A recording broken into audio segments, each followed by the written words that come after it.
वो बालक काशी पढ़ने के लिए घर से निकला। अपने पिताजी से उसने कहा कि हम काशी पढ़ने जाएंगे। तो काशी पढ़ने के लिए जब घर से चला गया और 12 वर्ष तक उसने काशी में पढ़ाई की। उसके बाद जब वो घर आया तो अपने पिता से कहा कि हमने कोई भी ऐसा ज्ञान नहीं छोड़ा जिसे प्राप्त नहीं कर लिया हो। हमने वेद पुराण उपन्यास सभी पढ़ लिए। अपना स्वयं का ज्ञान अपने पिता को बखान करने लगा तो पिता ने एक बात कही कि बेटा, तुमने सब कुछ पढ़ा है तो इतनी भी बता दो कि पाप के बाप का क्या नाम है। पाप के बाप का क्या नाम है? पाप को पैदा कौन करता है?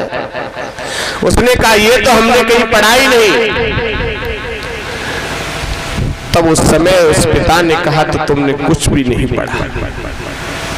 उस बच्चे ने कहा मैं अभी वापस जाता हूँ और पुनः से दोबारा फिर से काशी में ज्ञान लेने जा रहा हूँ, और जब तक पाप के बाप का पता नहीं कर लूंगा तो नहीं आऊंगा। मुझे पाप के बाप का पता करना है। वहां से निकल दिया और काशी के लिए भाग दिया। 2-4-10 कोस निकल गया। रास्ते में उसे प्यास लगने लगी, और जब उसे प्यास लगने लगी तो उसने देखा कि एक घर बना हुआ था। उस दरवाजे पर पहुंचा और आवाज लगाई कि घर में कोई हो तो हमें जल पिलवा दीजिए, हमें प्यास लग रही है। उस घर में से एक महिला निकल के आई, हाथ में लोटा जल का लेके। वो जल ले लिया उसने और जल का पान कर लिया, और जल पीने के बाद उस महिला से पूछा कि आपकी जाति क्या है। तो उसने कहा ये काम तो तुम पहले करते, जब जल पी रहे तो उससे पहले पूछते, अब तो तुमने जल पी लिया और पूछने से क्या लाभ होगा। कि नहीं नहीं बता दीजिए आप किस जाति की है। तो उस महिला ने कहा हम वैश्या है। कौन है? बड़ा ध्यान से सुनना इस वाणी को। उस महिला ने कहा हम वैश्या हैं, लेकिन हम भक्ति करते हैं। उस बालक ने कहा तुमने हमारा धर्म नष्ट कर दिया, तुमने अपने हाथों से हमें जल पिलवा दिया, अच्छा नहीं किया। हम काशी के लिए जा रहे थे। उस महिला ने कहा तुम थके हुए हो, थोड़ी देर यहाँ ठहरो, हम अभी भोजन और पकाते हैं, सो और पा लेना। वो बालक कहने लगा तुम्हारे हाथ का जल तो धोखे में पी लिया, अब कुछ भी नहीं लेंगे। तो उस महिला ने कहा कि तो फिर ऐसा करो सीधा ले लो, सीधा कच्चा राशन, पका हुआ नहीं, कच्चा राशन ले लो, अपना बना लो और अपना पालो। उसने कहा हम कच्चा राशन भी नहीं लेंगे, वो राशन भी तुम्हारे ही घर का होगा। फिर उस वैश्या ने कहा कि अगर तुम हमारे घर का कच्चा राशन ले लोगे तो हम तुमको 5 सोने की मोहर देंगे।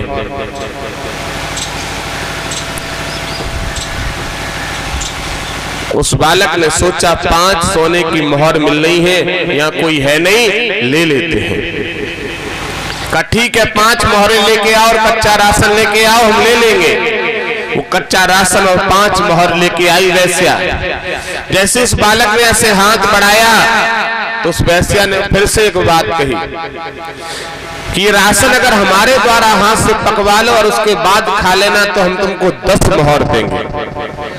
उसने फिर इधर उधर झांक के देखा, कोई नहीं देख रहा। उसने कहा ठीक है, अच्छे से पकाना, साफ सफाई से बनाना, तुम भोजन बना दो, हम पा लेंगे। उस वैश्या ने पका दिया, थाली में परोस के लेके आई और थाली देने के लिए जैसी आगे बढ़ाई और उस व्यक्ति ने थाली लेना चाहिए, फिर उस वैश्या ने एक बात कही कि अगर तुम हमारे हाथों से एक निवाला एक और खा लो तो हम तुमको 15 मोहर देंगे, हमारे हाथों से खा लो।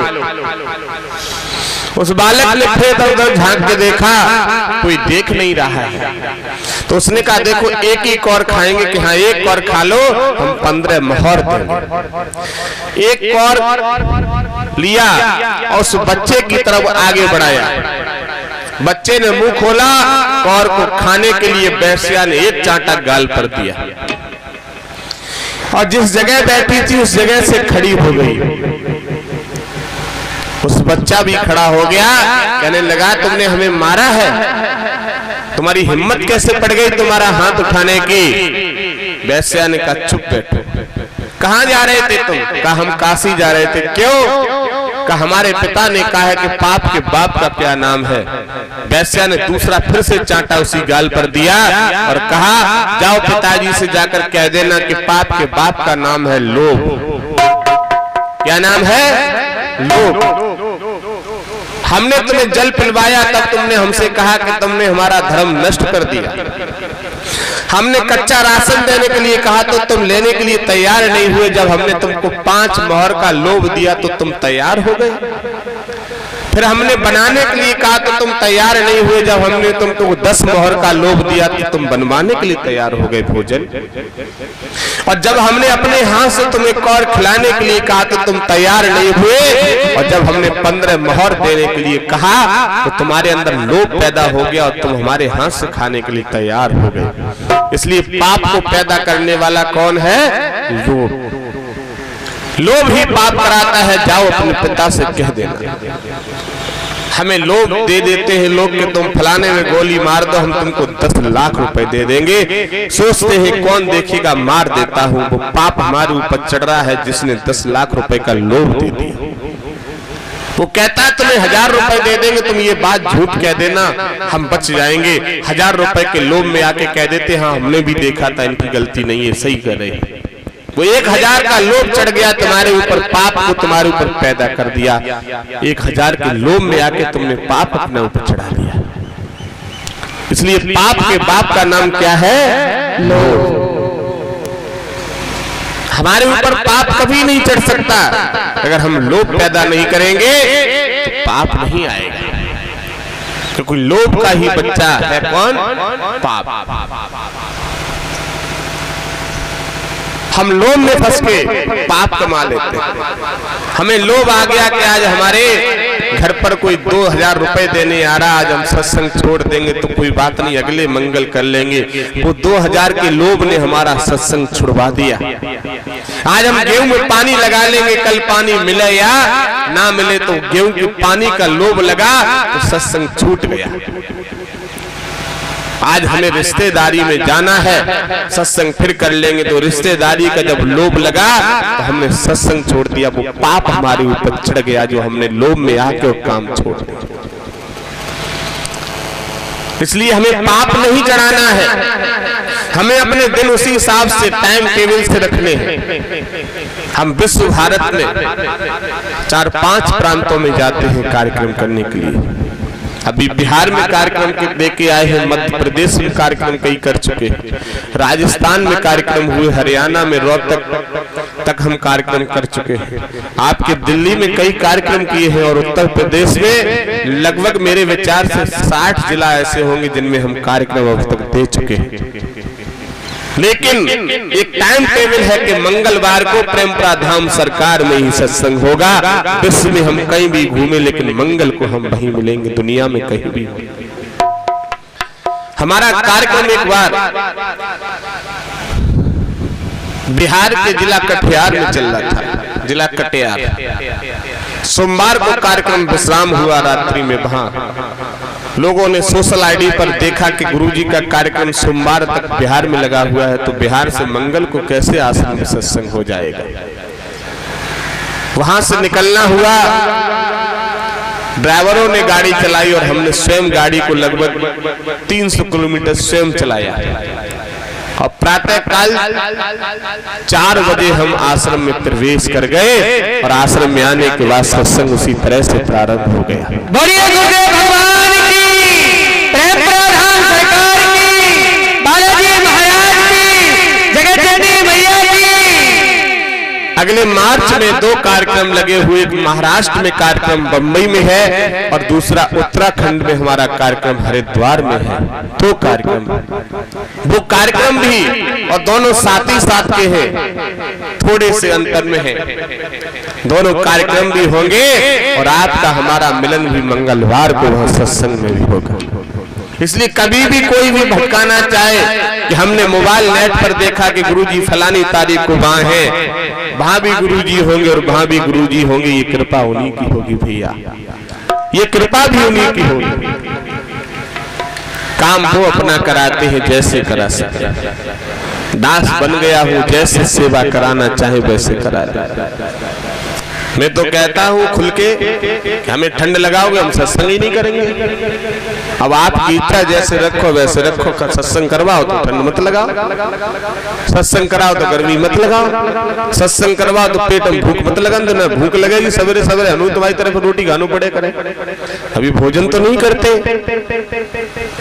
चाहे किसी भी दिन सत्संग चले या ना चले, भोजन लेंगे तो एक टाइम 24 घंटे में शाम को ही लेंगे।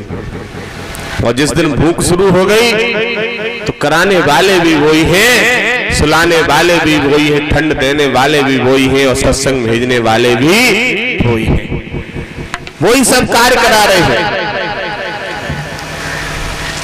हमें उन पर निर्भर रखना है, हम तो निर्भर हैं, आपको भी रखना है। कितने लोग प्रेमप्रद धाम सरकार में जा चुके हैं, हाथ उठाइए। लगभग 90% लोग यहाँ से क्षेत्र से जाते हैं। एक और समस्या इनके सामने खड़ी हो जाती है कि साधन की कमी है। आप जाते रहेंगे तो ऐसी दुआ दूंगा कि साधन तुम्हारे पास खुद का घर घर में खड़ा होगा ले जाने के लिए, तुम्हारे पास सब साधन सबके स्वयं के साधन हो जाएंगे।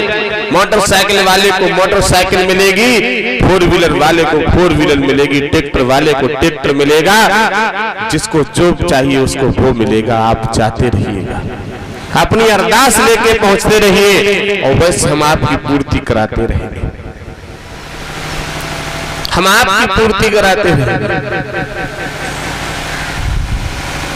तो भक्त एक बार दोबारा से हाथ उठाइए जिनको प्रेमप्रद धाम सरकार में जाने के बाद आराम हो गया हो, किसी तरह से परेशान थे। जय हो, झूठे हाथ तो नहीं उठा रहे हो, या हमारा कोई डर है तो नहीं? डर हमसे बिल्कुल, हम तो बालक हैं, बिल्कुल डर नहीं होना चाहिए। और जो भी किसी तरह से परेशान है उन्हें मैं वचन देता हूँ कि अगला सत्संग जब तक इधर क्षेत्र में करने आएंगे तब तक इस क्षेत्र में इसमें अंदर बैठे हुए कोई भी परेशान नहीं रहेंगे, उनके चेहरे पर खुशहाली होगी। बाहर हमें नहीं पता, आवाज तो बहुत दूर तक जा रही होगी, लेकिन जितने भी हमारी दृष्टि के सामने हैं, आज वचन देके जाता हूँ कि अगला कार्यक्रम कभी भी कहीं भी लगेगा इस क्षेत्र के 10-5 किलोमीटर दूरी पर, तब तक आप बिल्कुल ही खुशहाल में होंगे, घर में शांति होगी। आप जिस रोग को लेके जाते हैं बिल्कुल खुशहाल, सब कुछ होगा, सभी चीज की प्राप्ति होगी, हर वस्तु मिलेगी, लेकिन मन में प्रेम प्रार्थना